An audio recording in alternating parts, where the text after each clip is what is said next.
Hey everybody, John Henderson Pierre back again. No beer ramble today, but talking about an issue that is very near and dear to me.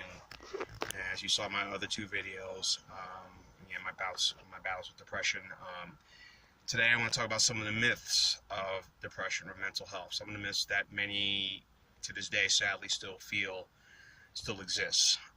The first one to me is it's a woman thing.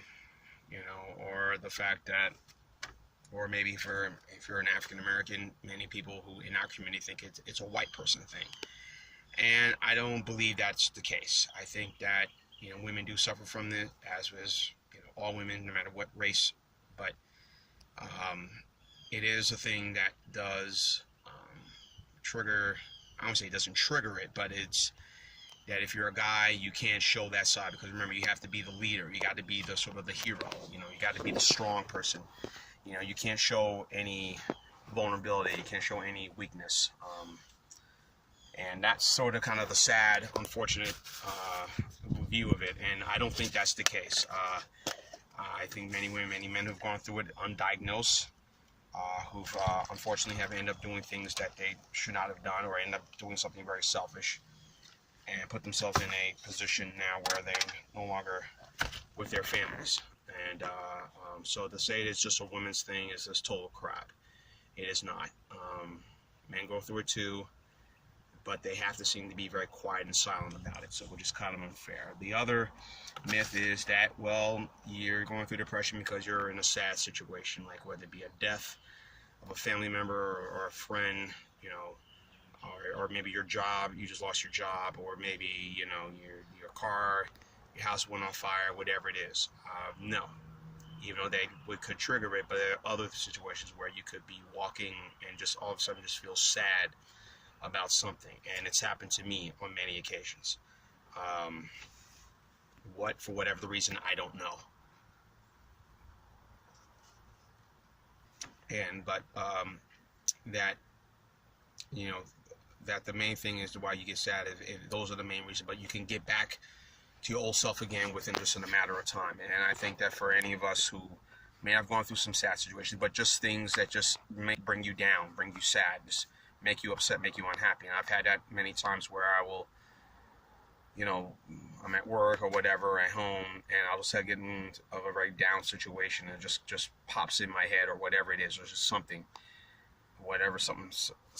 but no matter what it is, it just brings you, make you feel like you're lower than low. Words, whatever, but it could be anything, and it just happens. It happened to me many, many, many times, and there's no explanation for it and why it happens. So it just does. The other thing is that, well, it's easy. Just snap out of it. You just snap out of it. Maybe a good smack across the face, or whatever that is, that you'll be fine, and that you just need to shake yourself up, and then you're going to be okay, and everything's going to be good. And that's not the case.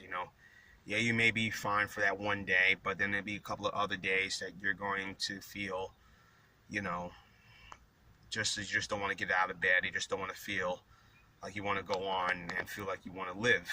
And and I've felt that way many, many, many times, even as of recently, with some things I've been going through personally. And I won't go into any of those details about that, but that does happen. Another thing that many feel is that depression is not well, I'll get to that point. That's probably the main reason. Talking about things. If you talk to someone, I think is the best thing you can do is talk to someone. Someone said if you talk about it, well, it makes it worse. Maybe it's best to kind of keep everything in. I know some people, even someone very close to me, feels that if you keep things in, keep everything inside, keep everything all bottled in, that is the best way. You don't know about people don't need to know about your business. You keep your affairs private. And some feel that's the way it goes. I'm one maybe partly agrees that certain things you should keep private, but other things, which is something serious as this, I don't think that it's good to really keep everything all bottled in. I think it's good to release it, and it's good to talk about it with someone. Everything kind of shows that even flows. And I think for me, even doing these videos right here, it has really significantly helped me deal with some of my my emotions, and help me kind of look at things from a certain different perspective.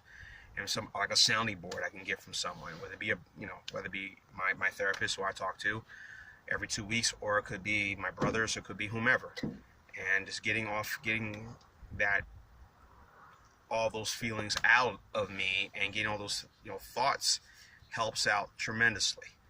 I mean, keeping it all in, it may help for you, but at some point, if it continues to gnaw at you and eat away, you will explode. And that's something that I don't want. It has happened on quite a few occasions, and something that I just won't, looking to sort of, train myself to not let that happen consistently. That it's good to release some things. It's good to release some of that energy. Again, also I mentioned about fitness. Exercise also helps as well. Exercise, whatever, getting yourself in shape, physically is good. But also, as I said before, taking your meds, talking to your doctor, and relieving all those emotions and relieving these feelings is a good thing as well. So using all three things in. If you want to throw religion, that helps as well. I have my views of religion. I'm a very spiritual person. My views of religion is folks who love to preach about their faith, but they don't seem to act upon it. Meaning that hey, you pray on it, but I'm a Christian man. I'm a good Christian woman, Christian man, whatever. But end up you're fornicating, you're doing things that don't seem to be the Christian way. And I won't give the names of the reasons why. I mean, many of you kind of know what they are, whether it be you're having an affair with your best friend's girlfriend or boyfriend, or you're stealing money from your friends, or you're talking bad about your friends and talking crap about them. But again, you worship the high and mighty up there. I know we're all flawed, but don't come preach to me about your faith and how God has helped you, gotten you through this, but you don't seem to act upon what that faith is and what that message that he's telling you, so I don't want to hear it. So that's why I'm a spiritual person. That's why I have issues with the church from time to time. But anyway, and now the main reason I guess many will fail is that depression isn't an illness. And they feel as just you just have a lack of willpower, you have a lack of motivation, you're weak mentally and emotionally, you don't have that internal strength, the mental emotional strength to go through life's challenges. And we all know life is not fair, it's not easy. I get all that, I know. Believe me, things will never go your way, never will go your way, and I've dealt with that. But it is an illness, and it is where if it wasn't an illness, then if it was a lack of willpower, then I think a lot of us who are dealing with this would have been gone a long time ago. So I think why we're still here, because we are crying for help, and we have gotten the help, and loved ones who've reached out to them and say, okay, there's something going on, we're going to do what we can to help you and get you well, or you, the person, decide to go ahead and do it. Me, again, I had bought into a lot of that thought over the years that if I went ahead and got help, I was viewed as being crazy or a danger to this person or that person, and that's just not the case. There's just something that's in there that is just not, well, but it doesn't make you a harm or danger to society or to the world. I mean, we're all trying to get to the point that we can cope with things that are easily and just maintain our emotions together. And again, everything is a long, detailed process. It doesn't happen in a month. It doesn't happen in a week. It doesn't happen like, hey, with the watch thing, looking through the watch and having your eyes go back and forth. That is not one of those, or sitting on the couch, laying down on the couch and relieving what's bothering you. It doesn't work that way. That we're all trying to fight our internal struggles and our battles every day to get to where we need to be to become healthy, productive individuals in life. So, yes, mental health, in my opinion, is an illness. Mental health is an illness. It is a struggle. It is a battle, and we're all trying to get through something. And the fact that you're if you're dealing with it and you're holding tough and you're holding strong through this, then that in itself is an accomplishment. And again, with me, it's been on and off since high school. I've been dealing with this, and where I've broken my neck at times trying to be the macho man and deal with things, just use faith only, not using meds or going to talk to someone. As my mom used to say, you letting people know about your business, and I never thought it was that. I always thought it was just something just to release what was bothering me, what was concerning me, what was sort of plaguing me in my mind daily. So yes, mental health is an illness, and I think that more and more information is being put out there, the more we're knowing, the more that people are reaching out, getting help, particularly men of color like me, the better. And I think the more educated we are, the better we are. So those are the myths that many of us tend to hear or see, or I'm sure we get quite a bit from our friends and family members and our loved ones that are just told that just shouldn't really happen.